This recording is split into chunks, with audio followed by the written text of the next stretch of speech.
Hello, welcome to the Friday night chat and draw. I wasn't around last week, but I'm back again now. Let's wait for some people to come on.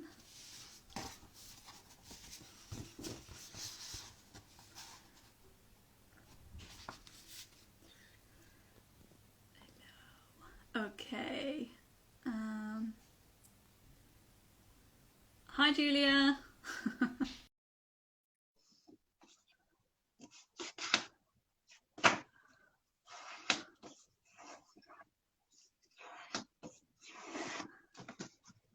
So I'm still getting my paper ready.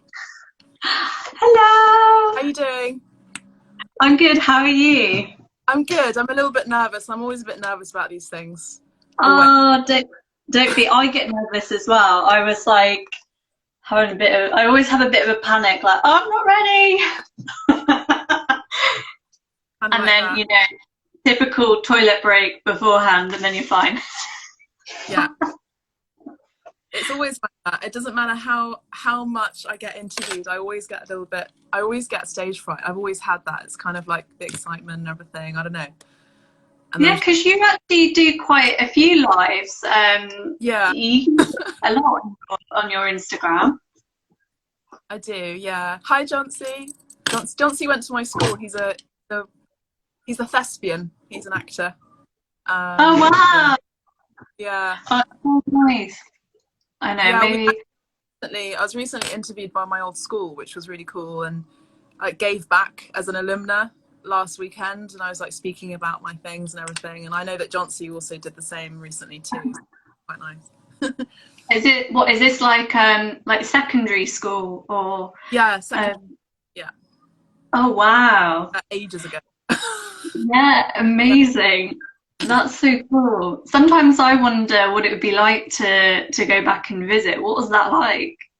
I mean, I didn't visit. Again, it was on video. Oh, And yeah, of course. yeah, so Hmm. then I had the girls at the current school. They were asking me questions, and like it was a career advice thing, and I was talking about the art world, and it was like, what is going on? I can't believe I'm like doing this. You know, it's amazing. So Oh, yeah, lovely. Well, thank you for joining and agreeing to doing this. my pleasure. It's Yeah, I'm really excited to have a chat and get to learn more about yourself, your practice, and your current exhibition, which I'm sure will be really interesting to anyone who will be joining us as well. Yeah, Yeah. I'm So excited. I I was wondering if you'd like to give us a bit of sort of a background into yourself, um, Yeah. like where you trained or like how you kind of came to be doing what you're doing. Sure. Well, I'll definitely like distract myself from looking at the people that are joining and possible comments for the moment. I'll just like look at the little dot with the green dot there, camera. Okay. Um, and that's actually part of my training as well, because I was, you know, I had a lot of training on stage. So I was like, you got to imagine, you got to see the red dot all the way at the end of the audience. Don't look at the faces because then you'll just freak out. So Yeah. So yeah, I trained as a dancer for many years. I was essentially a professional child performer. So I was kind of doing modeling as a child, you know, sort of like for books and things like that. Oh, I had no idea. Yeah, and I was doing a lot of dance, so ballet and tap and, you know, performance on stage and jazz and everything. And then it just kind of developed, and then into young adulthood I was part of the NYT National Youth Theatre, and I actually thought I was going to do acting. Like I thought I was going to transition from dance, because, you know, it's a very arduous profession. So I thought I was going to transition to that, and I was doing a few courses and training at Guildhall and all of that. And then I don't know, I just kind of, I needed to get more academic or something, and I just had to focus on that side of things. So I went to university rather than going to, like, I don't know, a musical theatre school, which I was going to go to, was accepted to, you know, and yeah, and so I went to Leeds University, and I did my fine art degree there, BA, and then I took a good chunk of few years, like at least 12 years or 11 years break, before coming back. So I went to LA and I was working, then I came back to do my MA, and then I guess they say the rest is history sort of thing. But it never ends. Like, it's just always constant. Even when I'm not painting, I'm always doing stuff, really. So I think that kind of surmises most of it. I mean, I'm sure hopefully there'll be some about, well, what did you do in the last 12 years? Yeah, I had no idea. I mean, I know, like, I feel like you do so many different things, but I had no idea about the sort of theatre dance element, actually. Yeah, it's a big... Does that ever come into what you do now in your work? Absolutely. Yeah, absolutely. Movement, the body, obviously, you know, as I always say, like in my interviews, it's like I'm still on stage, but I'm not performing as a role, I'm performing as me. So is it performance, as it were, or is it just a documentation of me at my studio, and the platform or the stage is Instagram, for example, you know, and there's documenting, you know, my process. And so that's where the kind of performative art aspect comes in, where I'm just making and I'm just doing, and I would love to do more of that, you know, but well, in person with people, Yes. with people, live, what is it, what the kids say nowadays, like IRL, whatever. Yeah, in real life. Yeah. But yeah, I mean, it's definitely part of my whole being is, and then of course I'm also Italian and Colombian, so there's a lot of there's a lot of drama in that already, to be honest, and a lot of talk to us, but yeah, there's a lot of gestures, and you know, I gesticulate quite a bit, and I use my body, my expression, my face, my eyes, like kind of says it all. Like how I feel is it's shown in my face, and it's also how I make and how I sort of stretch the work, and I sit on the work, I sit on the canvas and I paint on the canvas, I'm rolling around it. It's very animalistic, let's say. It's very feral, and it's very liberating as well. It's very liberating. I feel most free when I'm at the studio, really, because you can't, as I said before, like in some other interviews, it's like I can't go and do that on the high street. I can't go and roll around like in mud. yeah. You know, it's like I'd love to. Good.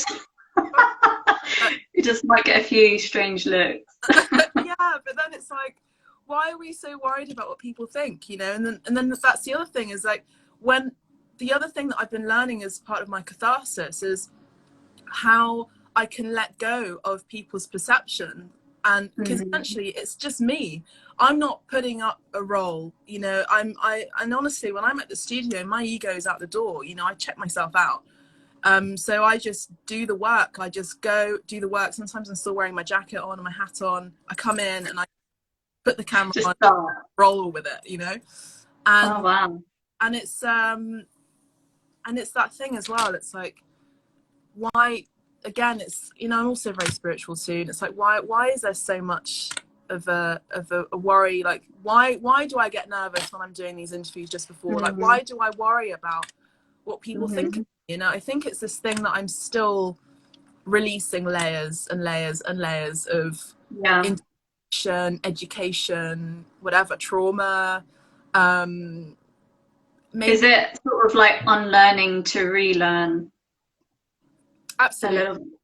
Absolutely. And also just things about how women should be, maybe, or how they should, you know, what they should do. Like, is it acceptable for, I don't know, like, I get very physical with my work, you know. I really like I mean, I don't need to go to the gym. I also loathe gyms. So I'm in the studio, it's like either a dance studio or a yoga studio or like a Pilates studio.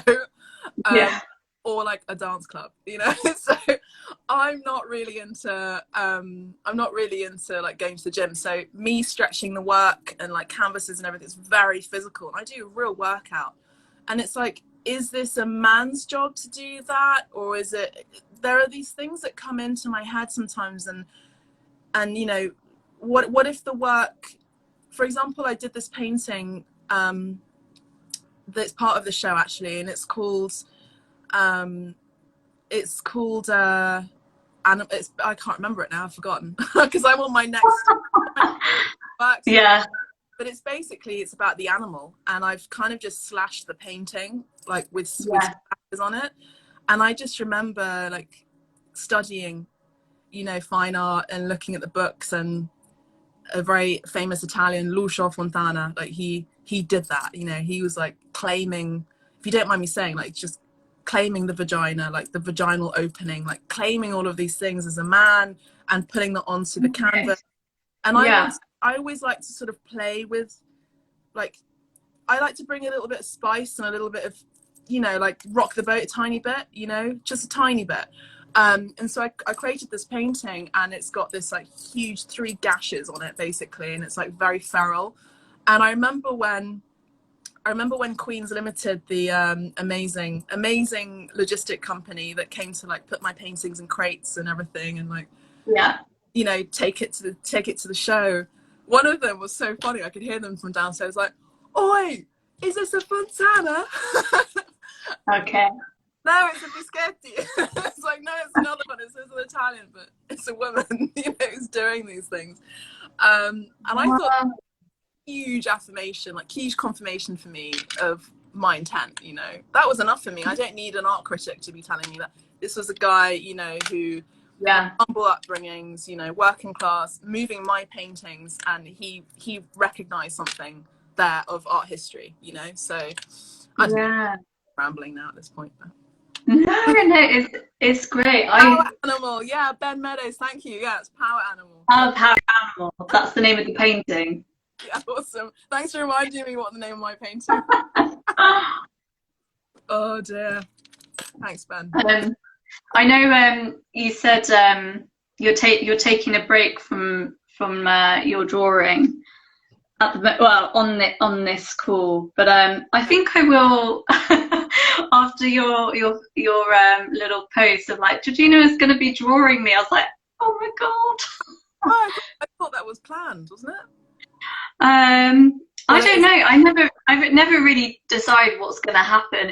Whatever just happens. But yeah, I'll give it a go. I think it'd be nice for me. These are like, it's a nice opportunity to actually do something, because I don't really get to draw that much, to be honest. No, I'm happy to facilitate that, you know. Yeah, and involved, which is good. And weirdly, what you say about getting nervous, I find actually doing this a bit of a distraction from like getting a bit too in my head. So it's actually quite handy. Absolutely. I mean, I also teach art therapy classes, so I totally understand what you mean. And it's that thing, letting go, isn't it? And just kind of just not worrying about what the end result's going to be, you know. You just have some fun with it. Exactly. Yeah.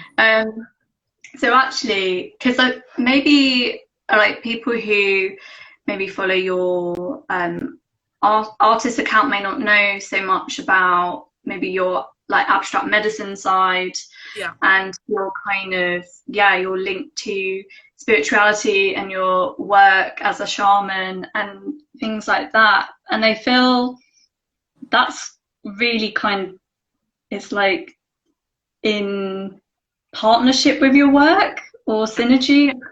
It's like present all the time.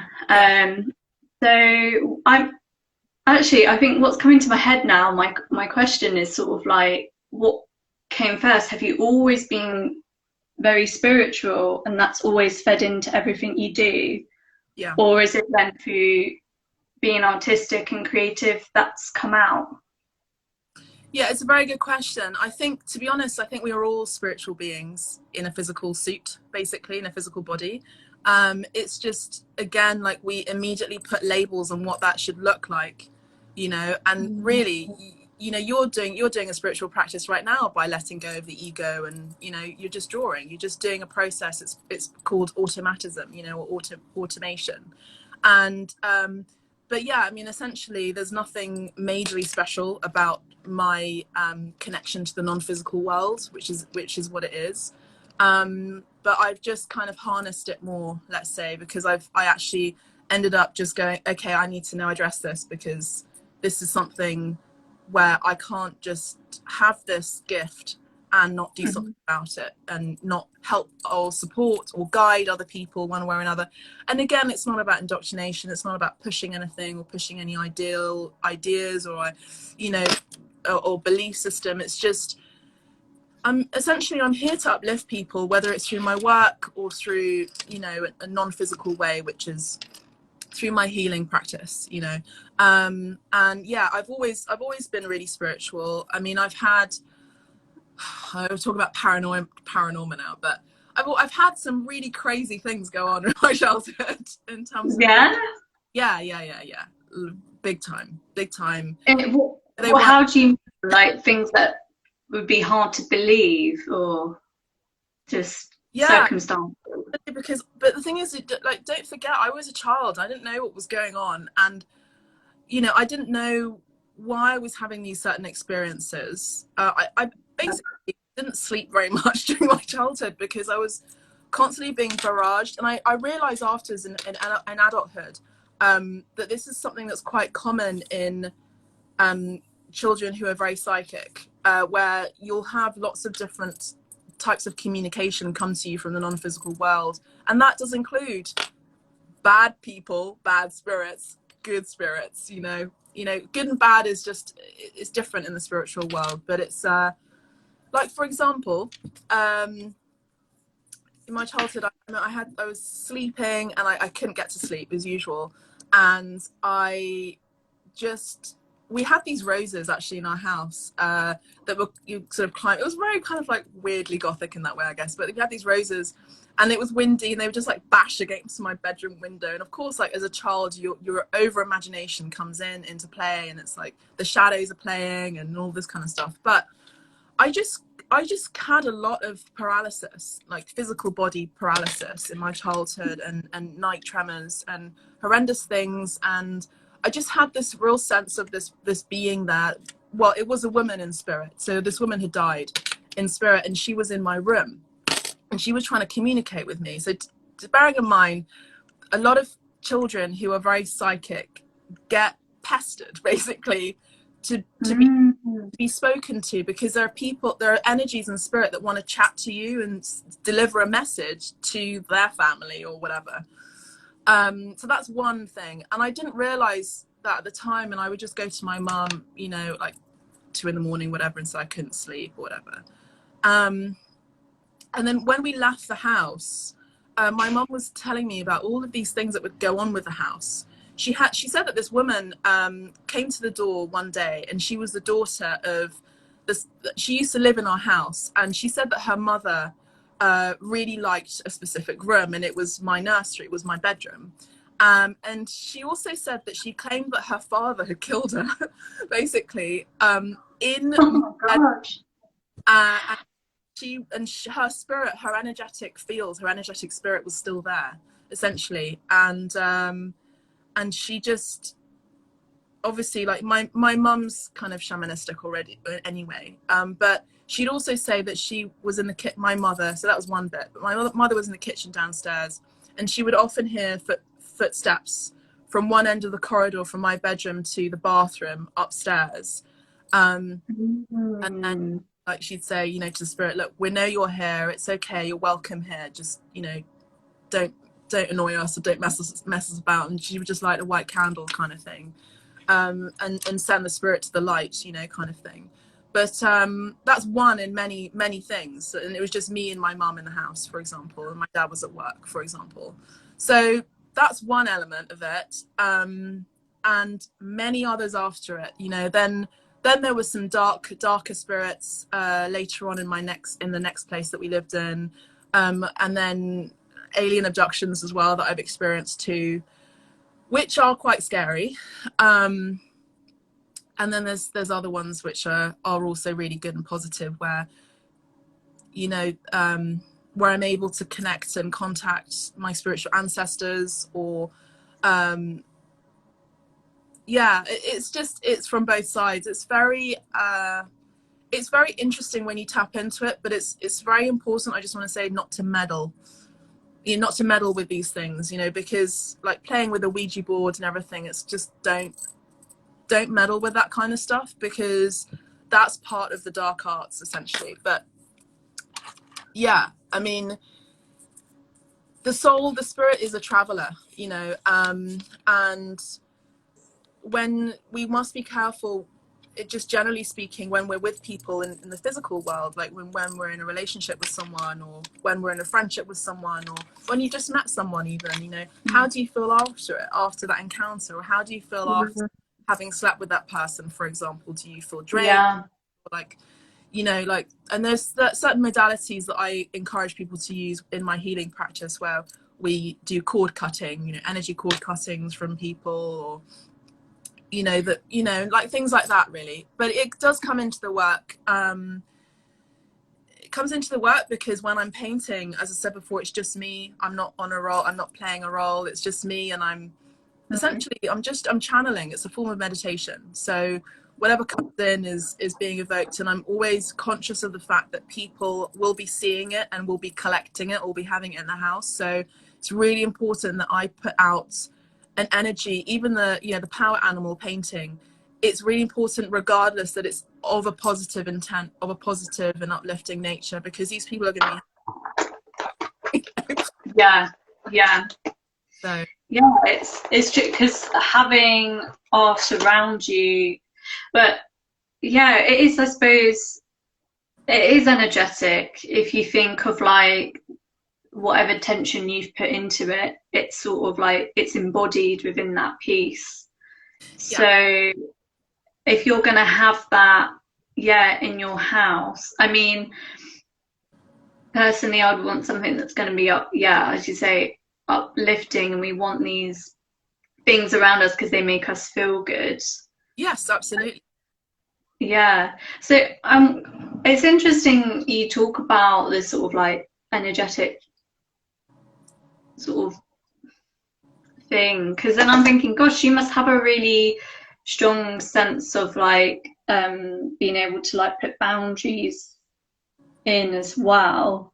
But with your work, are you ever, is that like that's yourself, or is that like you're also sometimes channeling what's from somewhere else or another person? No, it's from my higher self. It's from me, but my higher self. So it's the Okay. self that we all have. We all have a higher self. It's the overseer, basically. It's the idea of, you know, when you're doing something and you get this moment of objective like standpoint, it's like, wait, hang on. Oh, it's me, it's my conscious, you know, it's the higher self energy spirit, basically. But no, it's not from other people. It's from my higher self, essentially. I mean, it's difficult to like bring this all in within the hour slot that we're doing, but you know, I think, you know, when you know, and when people, you know, if you're resonating with what I'm saying, then you probably, with people here that are so kindly coming in and sharing their time with us already today and later as well, you'll understand that, you know, people will get that. But it's like that thing, it's like, you know, it's like music. It's like when you go to performance and you get that buzz, and you just, there's something in the spirit that calls, and you get, you know, like The goosebumps. you know, and it's like, oh, that it's that, you know, it's that. And it's not just a chemical reaction. And I love science, by the way. I absolutely am obsessed with like quantum physics, quantum theory, like all of that stuff, because what it's doing for us spiritual, like psychic mediums, is it's validating in a scientific way the formula of what we are experiencing. So the possibilities are endless, kind of thing, and like the multiple universes thing, which freaks me out even still, but like freaks other people out too, going, oh my, we're not alone in the world, like Mind it's all, blowing. yeah, that actually was a weird thing. There was a time when I couldn't even go into the sea at some point because I was thinking there's all these things like these Yeah. live in the sea, and then we know less about the oceans than we do about space, you know, for example. Yeah. And that, and then those kind of inspirations come into the work as well. So I'm doing this new series of works right now, based on these things, based on like the great beyond. Basically, it's a series called The Great Beyond. There you go, I've just said it. And it's all about these really unbelievably scary ideas and topics Okay. that many organizations, many organizations like NASA, for good, bad, ugly, they are saying these things, and they like recently they validated, I don't know if it was NASA, but I think it was in conjunction, a body, let's say in the States, the last week had actually confirmed that there are aliens and there are a UFO, and it's something that we've always been aware of, and a lot of the First Nations around the world have always been aware of, and it's nothing. It shouldn't be too scary, but it's, I think what's scary, let's say, just delving into it a little bit, is why wasn't it confirmed before, and why had people died telling the truth about these things before, and what are their intentions now by saying it? And so I guess my purpose in this world as an artist and as a spiritual teacher is to encourage people to be in integrity in the majority of the best of times. We're all human beings, but when we're doing something, when we're releasing a product, when we're releasing an idea, is it from a place of look at me, or is it from a place of how can I help and serve humanity? And so it is that thing. It's not, it doesn't have to be this great huge mission, but it's just like it's like Tesco's or whatever. It's like every little helps or whatever.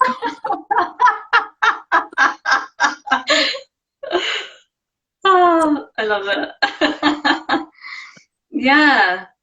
I don't know. I'm a really deep thinker, and I think and I believe that my work reflects that too. That it is very. I'm not here to make pretty pictures. I'm not a superficial human being. I'm not about just, you know, and it's the work. The work should be able to speak for itself, and if it doesn't, the title should help guide that. And that if that doesn't, then we're here having a conversation about it, and or we're sparking conversations about these things. You know, many of us spiritual people, for example, had to hide in the closet, you know, because we were scared about being, I don't know, Yeah. the whole witch hunt thing, you know, and being demonized, and you know, Yeah. all of these things. And it's nothing new. It's just, you know, within the work itself, it's also, am I being part of a machine just to sell and then make product and sell and then make product and sell, or am I actually going to be uplifting people as well, and also being a positive example as an artist, not to just be a starving artist, and actually say and share and show and inspire people to go, you can do it as well. Like, you just have to be really perseverant. Again, have your integrity intact. Don't go the short road, go the high road if necessary, and do whatever it takes. But if it takes longer, it'll be worth it. It's better doing it in that way anyway. And that's the light of truth. That's the path of truth, you know? Yeah, actually, I've been seeing some quotes, and also something I've been thinking of personally recently. It's that sort of element of consistency, Yeah. that you just have to keep going and yeah, staying true to yourself, as you say. Yeah, it's not, you know, it's like any art form. If you're someone in the arts and you're creative, it's not easy.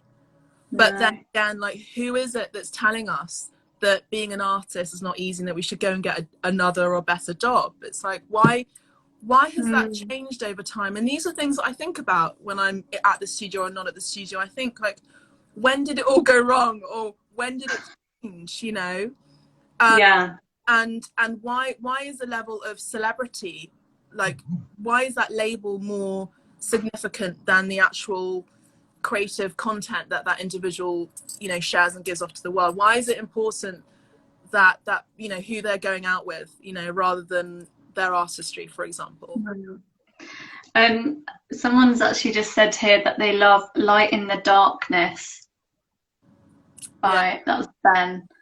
An incredible and moving piece. I can't remember what that one looks like. It was the blue one. Thank you, Ben. It was a really blue one. And actually, okay, really blue one. So actually, one of the things I also wanted to ask you about was your use of colour. Yeah. Because, I mean, it has me thinking about the chakras. Yes. Is that something you're really conscious of when you're creating pieces, that they do feel quite balanced a lot of the time? Right. Or they're really like specific on like one sort of thing, and I'm like, oh, that's really like expressing this or that. And I find that really interesting to see and feel from what I respond to as well. Thank you. Yeah, I mean, I don't think I think about it, no, because as I said, I'm sort of channeling, or I guess, you know, through training as an artist as well. I mean, let's be honest, I'm also academically trained, so I kind of know well, right, what the rest of what works with what, how to have that harmony and balance that you speak on, but also, I don't know, I don't think the blue ones aren't so much about the throat chakra and communication, or there's a communication blockage. It's more it's more that, like, for example, Ben mentioned Light in the Darkness. That was actually my blue period painting. You know, I'd gone through 2 deaths that last year, and so it was my way of, I don't know, it's just the color that was speaking to me at that time, and it just felt like an ocean of unknown, you know, and also imagining the spirit being in that ocean of the unknown as well. What Sean got to say, Sean's my LA friend, actor as well. Amen to all of this. Thanks, perhaps. Sean. Because perhaps the media has brainwashed people into believing that being a celebrity, fame and monetary value equates to a deeper spiritual experience, when in fact it's vapid. Yeah. I mean, I guess we would know that having lived in LA as well. I mean, yeah, that's a whole different ballgame, but yeah. How long did you live in LA for? Just as a side note. I was based there for 4 years, and I actually have a visa now where I could effectively live there for 10 years. So I do have business there still, and I'm going to be going there soon to to archive some of the work that I have there. So that's exciting. Thank you. Nathaniel Way, I've just come across you and your art, and I'm just in awe. Thank you so much. So yeah, with the current exhibition, Hello Again, at Grove Square Galleries, do you want to maybe tell us a little bit about where this came from and what it represents for you, and that process for you as an artist? Yeah, absolutely. I mean, Serena, the director, I love Serena. She's great. She's great because she really saw me. Like, when we met, like, she really understood. She basically, like, saw all of the hard sweat, tears, all of the effort that I've been doing over the last 12 years, you know, traipsing down Beverly Hills, like being homeless for a bit, you know, like all of the hard work, all of the grit that I've had to take. And she saw it when I was speaking to her the very first day I'd met her. And essentially, like, after a few conversations, she came to my studio. But anyway, I then got representation with the gallery. I'm very, very grateful for. Thank you, Grove Square Galleries.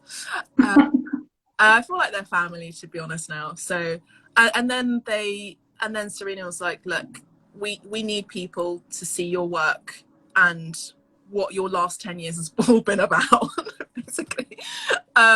So that was it, and so I got cracking. I got cracking, and then I cracked my foot as well. Oh, wow. All of these paintings, and it's called Hello Again. There's 36 paintings, so I was 36 at the time, as in last year, and I thought I'm gonna, because I always set myself up for a challenge. I don't know why, but this is just how I am. It's like a weird thing that I do. I don't know, maybe it's because I was a dancer and I was on point and, like, you know, bleeding, and there's something, the pleasure and the pain or something, I don't know. But anyway, I thought, let me do 36 paintings. Okay, let's do 36 paintings. So I did 36 paintings. I started off in a small studio, and then later looked around going, I need a bigger boat because I can't even move around this space right now. And each one documents my last 10 years, my experience of 2020 as well. The feeling of isolation. I was locked down in Mexico. It's not that bad, but, you know, whatever. I was still there. And I was so close to family, like my brother was there, but we are, you know, our relationship, I'll just say on a personal front, I don't share my personal experience, but just on a relationship front, you know, it become very fractured. And so a lot of the time during last March, interesting enough, we're filming this in March, let's say, I guess, recording this in March.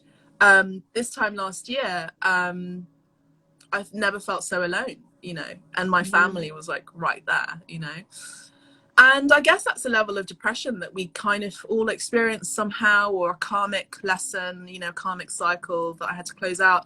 So there are paintings that are on bed sheets, you know, and it talks about the experience of being alone, and the experience of not having someone close to you in that intimacy, and someone to talk to, or just to cuddle, or just, you know, to be physically intimate with as well. And there are paintings that are on bed sheets, my own personal bed sheets. They were washed and cleaned beforehand, and then they were just like painted on as well after. But yeah, so they're part of the show.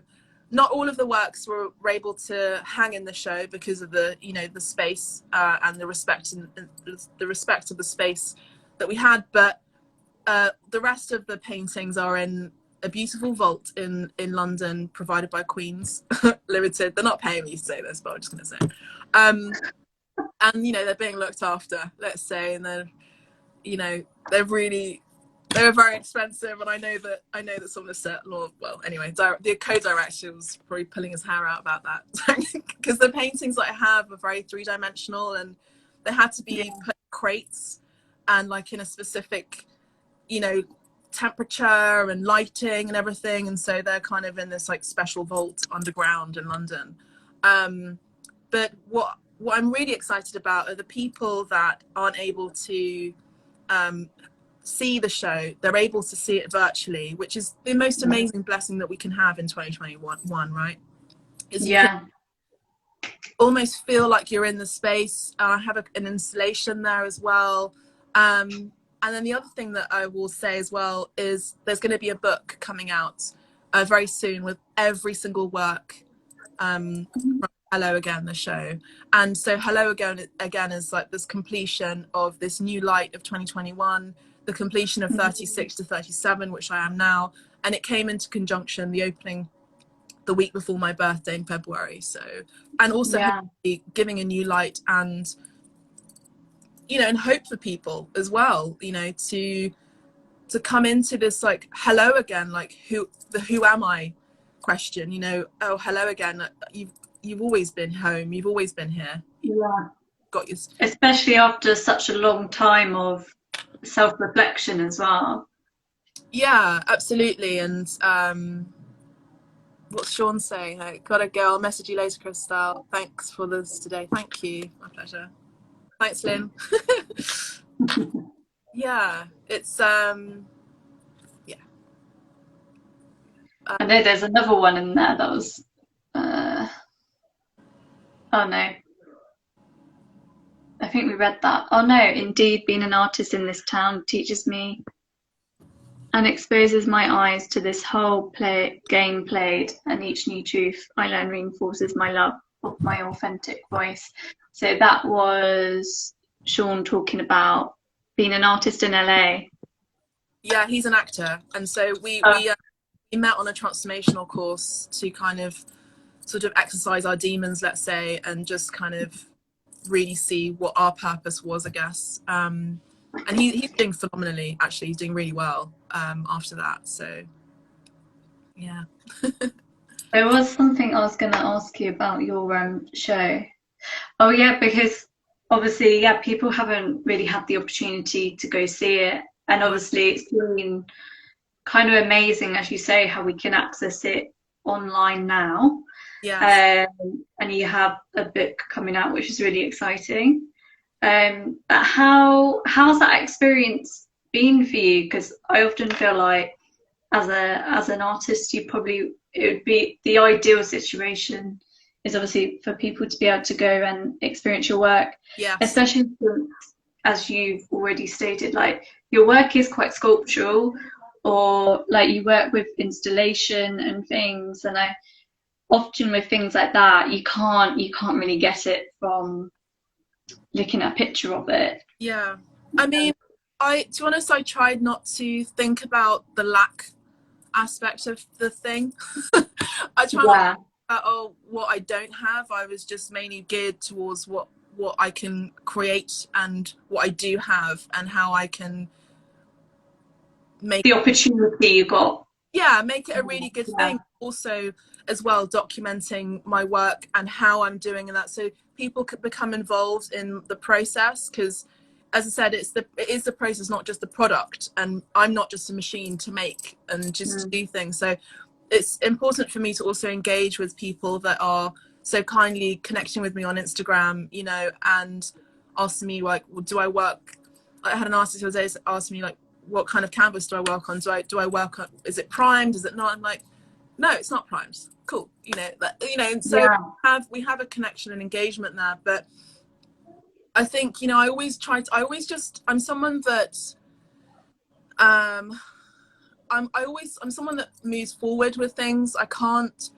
It's a survival technique that I've had to master purely because I've been through quite a lot in my life, and it's just something that it's not that I'm never in the present moment. I am, but it's even in the present moment. For example, even in Mexico, and I was like, there are people that are really having a really hard time, and I'm able to somehow, you know, work around it because I'm a creative and I can do things. I can make things out of nothing. But how can I help other people that have literally lost their $1 billion whatever job, or they've lost their estate, they've lost their home, they're probably getting a divorce, or their kids are in private school, or, you know, there are people that literally just can't even buy food right now. But how can I? So I thought I'd do abstract medicine and do the art therapy classes as free at the very beginning, and just sort of like, so even in that present moment, Yeah. something that has now become part of my brand. You know, it's insane how that works, you know. So that's why I encourage people to just start with an idea and just let it flow, and don't worry about the money and all of that, because it will come. It's, you know, even if you have to moonlight in another job in order to transition, sometimes we also have to make real sacrifices. But that's where the spirituality comes in. It's like, okay, how much belief do you have in this thing, and how much faith do you have in it, you know? And what is your actual intention, you know? Because if your intention is just to be another Banksy and I want to be famous because I know that artists can make buck, let's say, then I mean, to a certain extent that's okay, but how is that in your integrity? How does that make you you? And there's a level of marketing in there, and like marketing strategy or whatever, I guess. But it's like, what is unique about you, you know? And we are all unique. So let that, Yeah. rather than just be a copy and a robot and a clone, you know? Um, it's interesting, like as you say, like with social media, I think that's sort of a medium you engage with quite well, and yeah, it's interesting. It gives people a different experience now of art and being able to connect with the artists that they like to follow. So I think also from conversations that I have, some people can be quite hesitant about using social media, what advice might you give to like an emerging artist that's like a bit social media hesitant, Yeah. maybe? I always come back to what's the intention, you know, like what do you want to do? What kind of artist do you want to be? Because there's so many different types of artists, you know. You can be a commercial artist, you can be, you know, an artist that just loves to do it and doesn't want to sell the work, you know, as a product. It always comes, I think, always comes down to the intention. Um, but some, you know, some artists do want to be commercial artists, you know, so they want to sell works, but then it's also a level of discomfort. It's like if you want to sell your work, then you also have to be prepared to actually release it. And I always say cut the umbilical cord, you know, between the creator and the baby, the product. Yeah.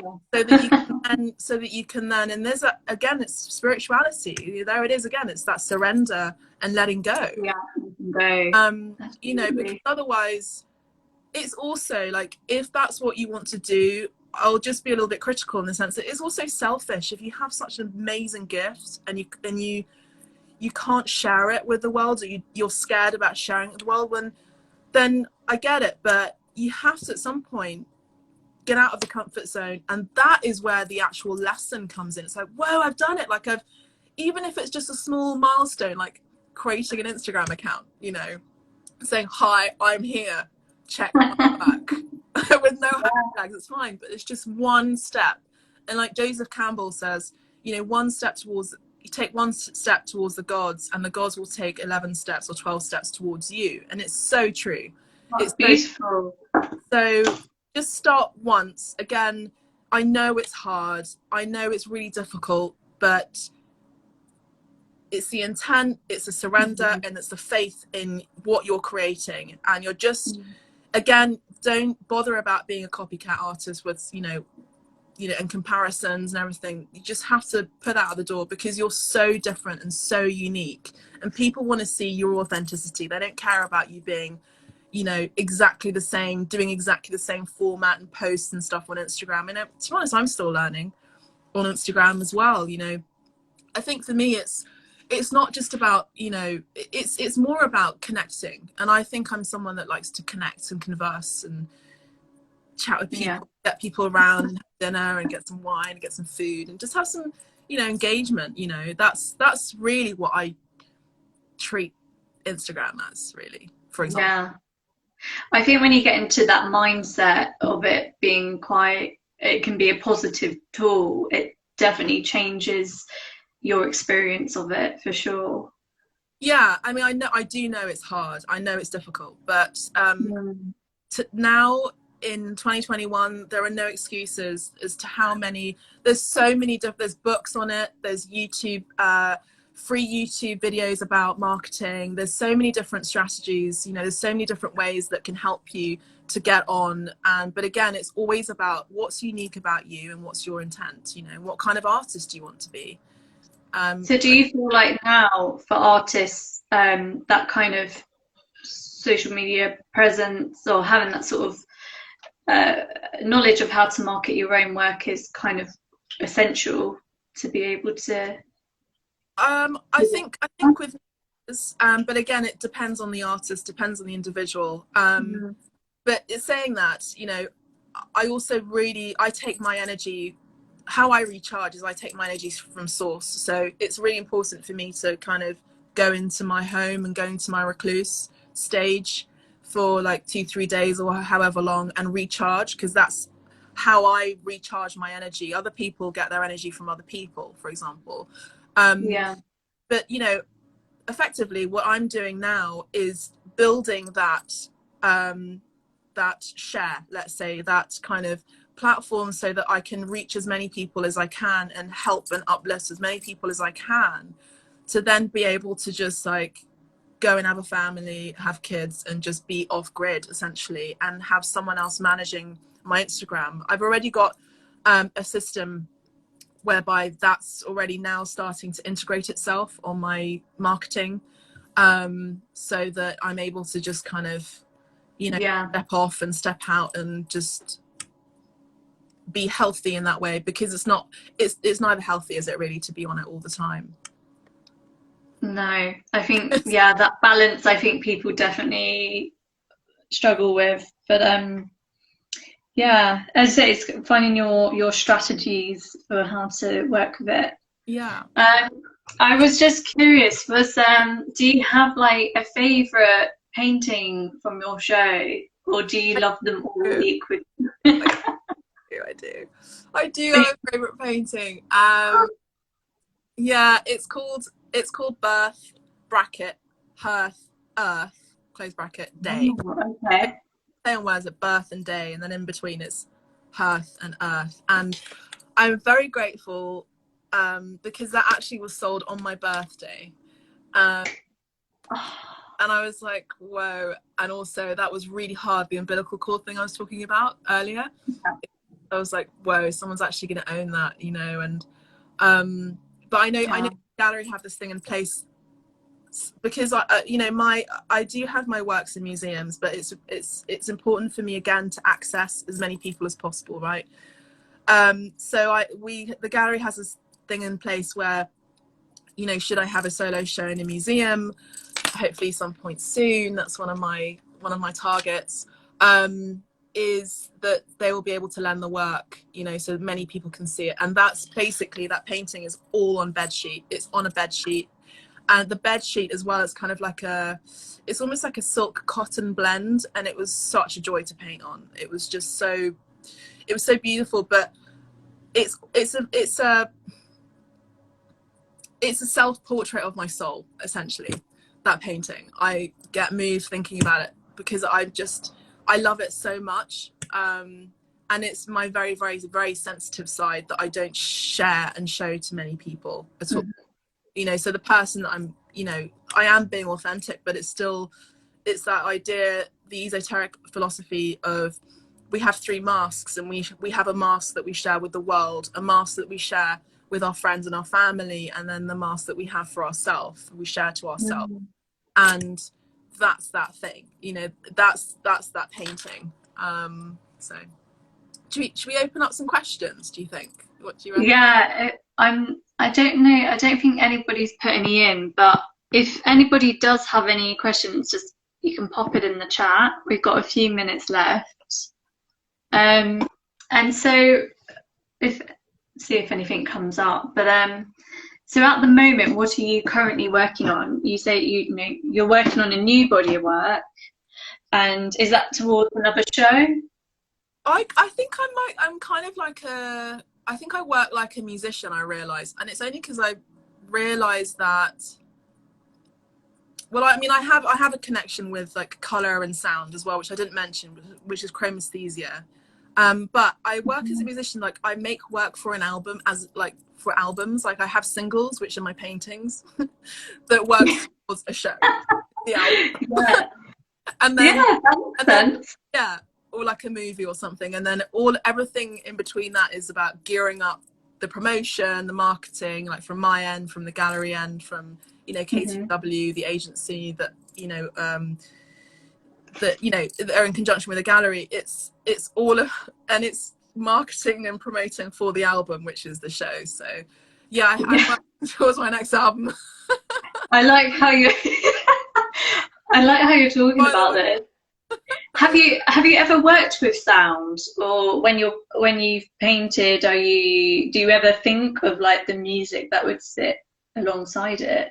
Yeah, I mean, I have sound going on right now. I've got binaural beats. You may not be able to hear it, but I have beats.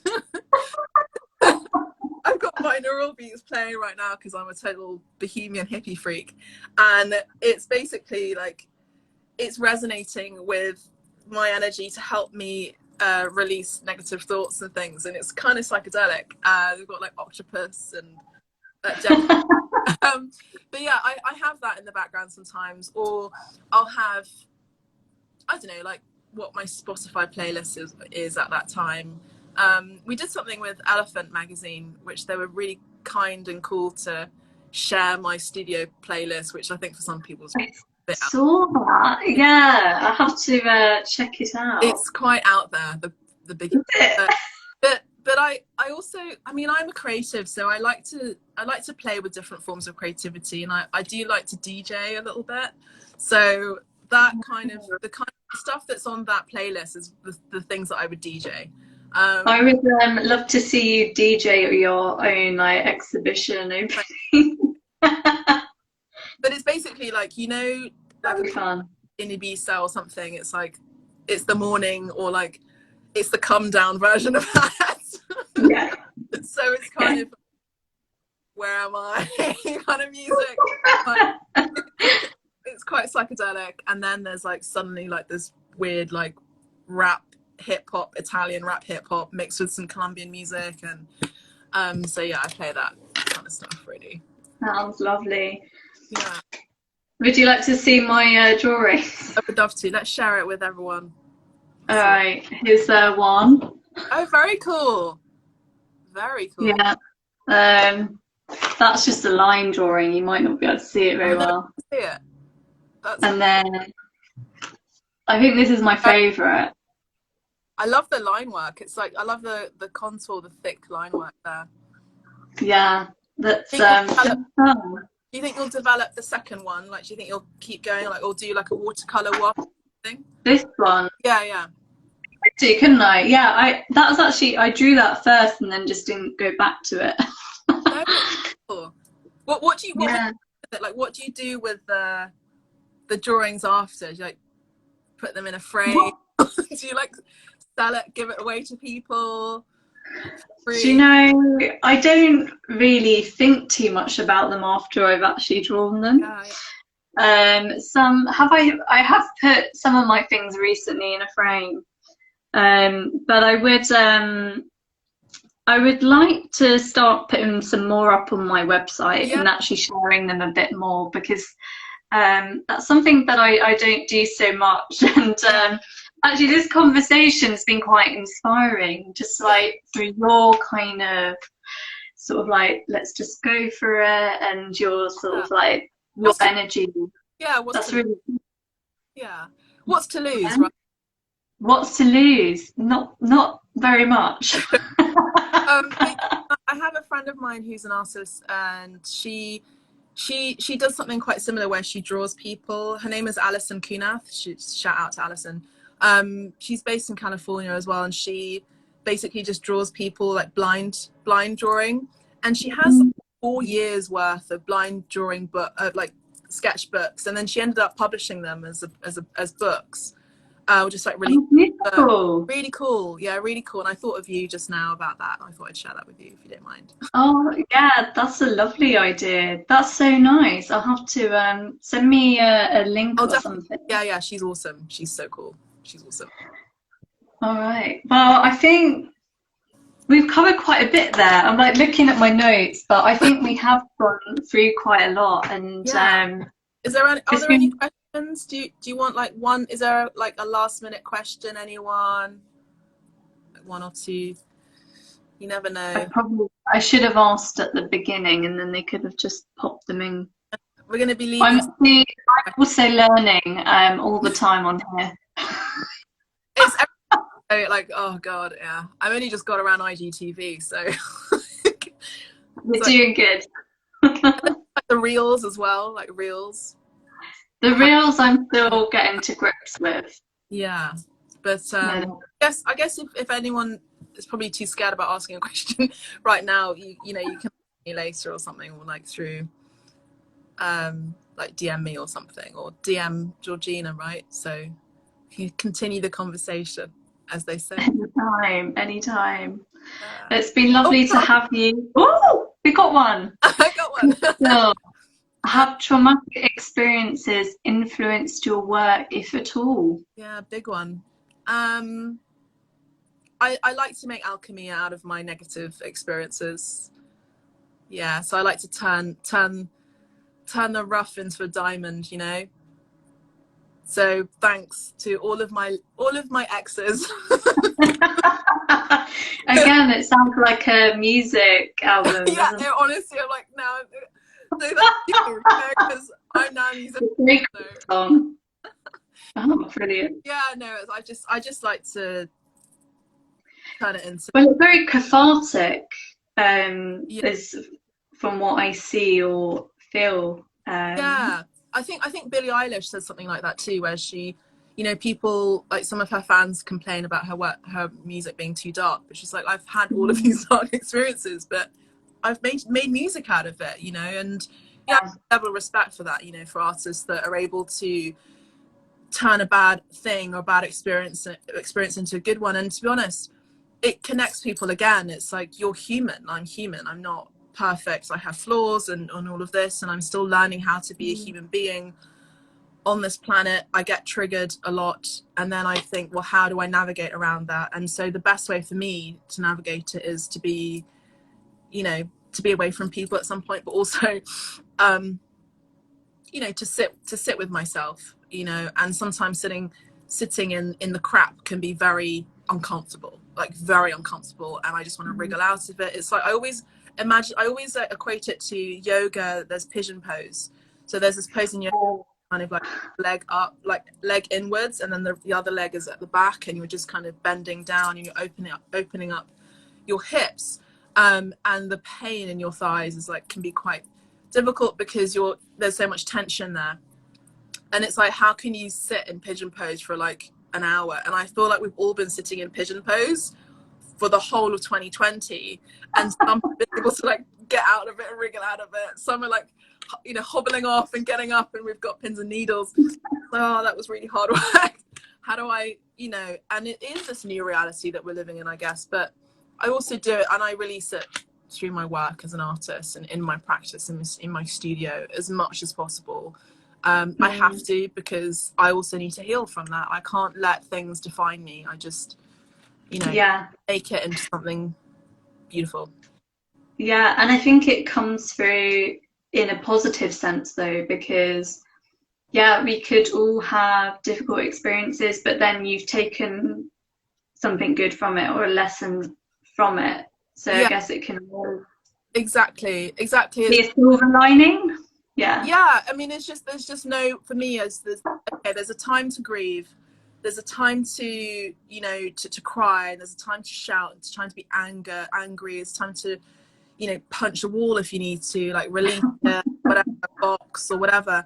There's a time for that, and then there's also a time to move forward, move on, you know, and start something new, because no one's going to do that unless it's you, you know. Yeah, lovely. Well, I think that was right at the last minute, so well done. Amazing. Yeah. Well, if anyone would still like to view Cristal's exhibition, you can view it online at Grove Square Galleries. We can't actually go see it, can we, yet? No, it finishes on the 9th. Which is just before. But they're not doing appointments or anything at the moment. No, I don't know if you can you? Just for the 12th, but I'm open to studio bookings, so that'll be through the gallery as well. So if you'd like to have a chat in my studio, you know where to find me in the gallery. So that sounds really exciting. That's a lovely way, I think, to go view your work. Yeah. All right. Well, what's time? Oh, we've done it. We're like just over the hour, so that's good. It's really hard keeping track of the time, you know. Sometimes they go a bit too over. I enjoyed it, and I'm glad. Inviting me to talk and ramble about my things. It's all right. I enjoy it. I love hearing the ramblings. And I hope to see you in real life soon when we're allowed. And I look forward to seeing what else you produce as well. So exciting. Thank you. Me too. And maybe we'll see a show together at some point. So perfect. All right. Have a lovely evening. Thank you. Thanks, everyone. Bye. Bye.